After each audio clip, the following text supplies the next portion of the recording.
Hi my dear students, this is Sanjeev Jha, your online tutor. और basically आज हम discuss करने वाले हैं सेक्सुअल और एसेक्सुअल रिप्रोडक्शन के डिफरेंसेस के बेसिस पे। ओके, तो चलिए स्टार्ट करते हैं without wasting our time. Let's kick off my dear students.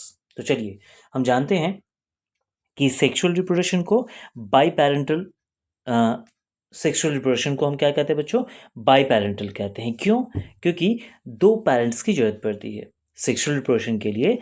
There two parents are required. That's why sexual reproduction is known as biparental. Whereas asexual reproduction के लिए सिर्फ एक ही पेरेंट की जरूरत पड़ती है. There is only one parent is required for asexual reproduction. That's why it is known as uniparental. तो clear हो गया कि पहला डिफरेंसेस क्या हो गया? Sexual reproduction need to parents, that is biparental, whereas asexual reproduction is need only one parent, that's why it is known as uniparental.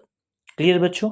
चलिए अब दूसरे डिफरेंसेस की बात करते हैं कि किस तरह के रिप्रोडक्टिव यूनिट पाए जाते हैं, यानी कौन से यूनिट के थ्रू रिप्रोडक्शन होता है, चाहे वो सेक्सुअल हो या फिर एसेक्सुअल रिप्रोडक्शन हो। तो सेक्सुअल रिप्रोडक्शन के लिए जो यूनिट चाहिए, जो सेल चाहिए, वो किसके थ्रू होता है?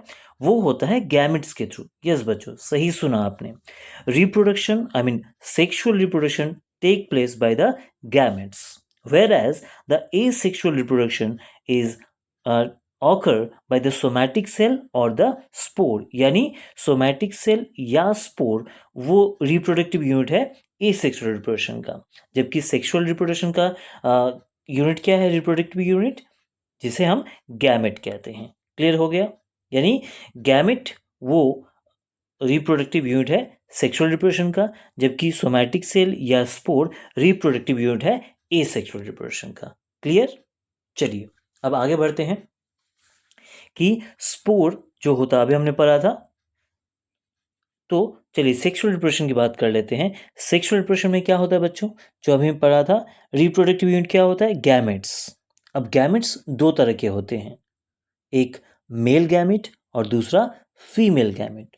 जबकि सेक्सुअल रिप्रोडक्शन के जो यूनिट है, रिप्रोडक्टिव यूनिट स्पोर, वो दो साइज होते हैं, दो तरह के नहीं होते, उनके साइज दो होते हैं, इसीलिए उनका नाम होता है मेगास्पोर और माइक्रोस्पोर। मेगास्पोर मतलब जो बड़े होते हैं, जो स्पोर बड़े होते हैं, स्पोर में भी लार्ज, जिसे हम मेगास्पोर कहते हैं, और जो स्पोर छोटा होता है, स्मॉल होता है, उसे हम माइक्रोस्पोर कहते हैं। तो क्या समझा हमने कि सेक्सुअल रिप्रोडक्शन के जो यूनिट हैं गैमेट, वो दो तरह के होते हैं। ठीक है? There are two type of gametes, male and female, whereas the asexual reproduction unit spore may be large, that is known as megaspore, and small or maybe small, that is microspore.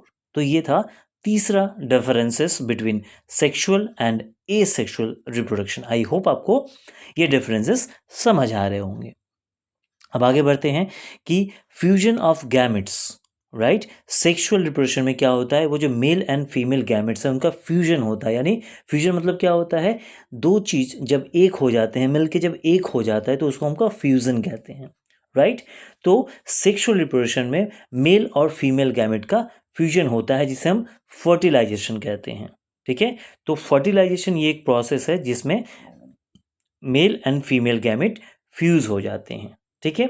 जो चीज़ हमें सिर्फ और सिर्फ sexual reproduction में देखने को मिलता है। बट एसेक्सुअल रिप्रोडक्शन में चूंकि गैमेट्स नहीं होते हैं, ना मेल फीमेल कोई गैमेट्स नहीं होते हैं, स्पोर होते हैं, तो इस तरह का फ्यूजन हमें नहीं देखने को मिलता है एसेक्सुअल रिप्रोडक्शन में। तो हमने क्या देखा कि सेक्सुअल रिप्रोडक्शन में क्या होता है? Fusion of gametes occur, whereas in asexual reproduction no such fusion is occur in spores, right?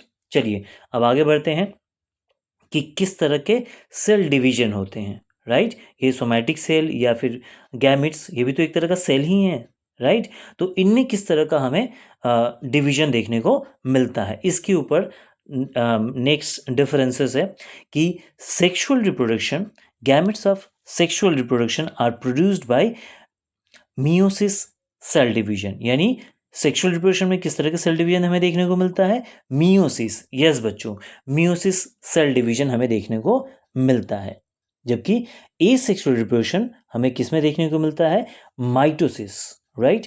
Mitosis cell division के द्वारा ए सेक्सुअल रिप्रोडक्शन कंप्लीट होता है। तो हमने क्या देखा, सिंपल बात है कि सेक्सुअल रिप्रोडक्शन में कौन सा सेल डिवीजन होता है, मियोसिस सेल डिवीजन से होता है, जबकि ए सेक्सुअल रिप्रोडक्शन किसके थ्रू होता है, कौन सा सेल डिवीजन के through, through the mitosis cell division के थ्रू होता है। क्लियर हो गया बच्चों।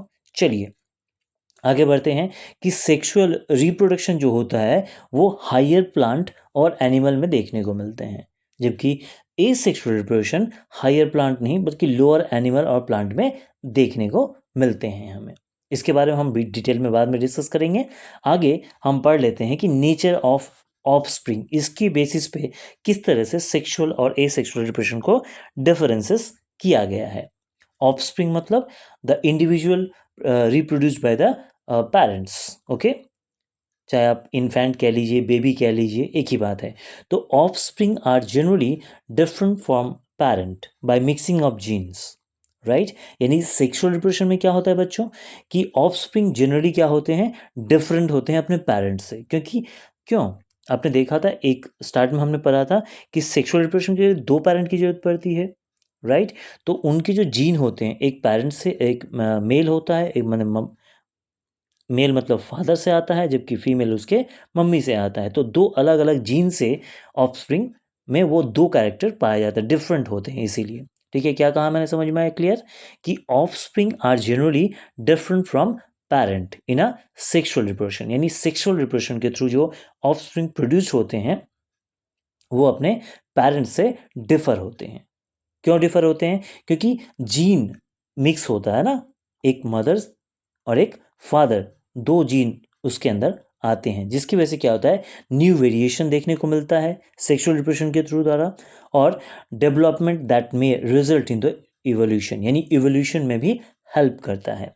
तो सेक्सुअल रिप्रोडक्शन का ये एक फ़ायदा है कि ऑफस्प्रिंग क्या होते हैं, जनरली डिफर होते हैं अपने पेरेंट्स से, और उनमें न्यू वेरिएशन देखने को पाया जाता है, जबकि ए सेक्सुअल रिप्रोडक्शन में ऐसा नहीं होता है। Offspring are generally similar to parents, so there is no variation and no possibility of evolution. यानी सेक्सुअल रिप्रोडक्शन के द्वारा जो बेबी प्रोड्यूस होते हैं, ऑफस्प्रिंग प्रोड्यूस्ड होते हैं, they are similar to their parent, वो अपने पेरेंट के जैसे ही होते हैं, क्योंकि एक ही रहता है, उसमें जीन का मिक्सिंग होने का सवाल ही नहीं पैदा होता है, राइट।